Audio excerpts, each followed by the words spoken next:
fantastic, isn't it? A good day, good couple of weeks here for America. Biden administration's flailing. Poll numbers are absolutely cratering. The economy is showing us that left-wing Marxist lunacy is a bad idea. The American people are waking up to this. We've got the wide open border. People are upset about that.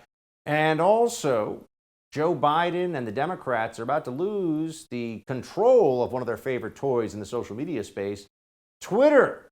Turns out that Elon Musk will be able to buy this tech platform. Just the richest man in the world. It's a lot of money to be able to throw after something like this. And so he will be able to take Twitter private. Now, this has enormous implications. I want to be clear for everyone watching, even if you're not on Twitter, even if you could care less about Twitter, this is the closest thing that exists to a digital town square where people are able to point out things that are true, untrue, point to their own ideas, where there can be a free exchange of ideas, if only the woke left censor crowd doesn't get to tilt the playing field in their favor all the time, right? This is what has been going on, and it's fantastic to watch this. It really is.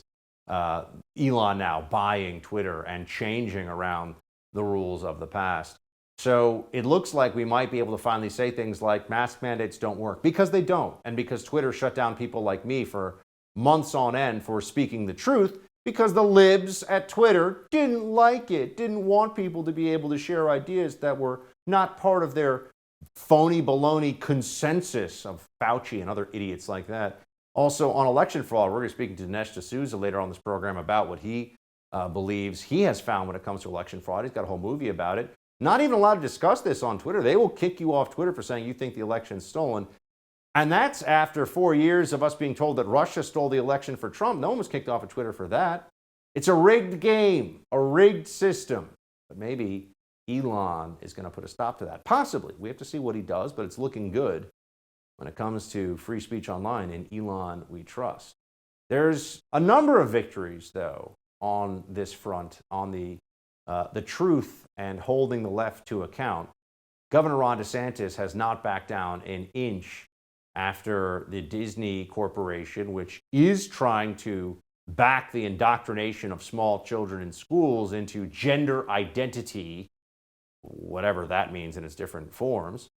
And Ron DeSantis is saying, yeah, now that the parental rights in education bill has become a law in the state of Florida, and they've also signed, the governor, a law that is changing the special status that Disney had.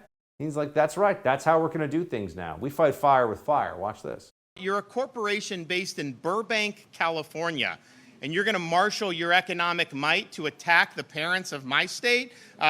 We view that as a provocation, and we're going to fight back against that. I would have, signed this bill 3 years ago if it had come to my desk just on basic principles. But I think that partnership that developed early on with Walt Disney, I don't think Walt would appreciate what's going on in this company right now. I'm sorry. And so I think it's appropriate to sign that here today. Absolutely. Don't miss American Scandal, Hunter Biden. A new First TV exclusive special hosted by Buck Sexton. Available right now only on the First TV app.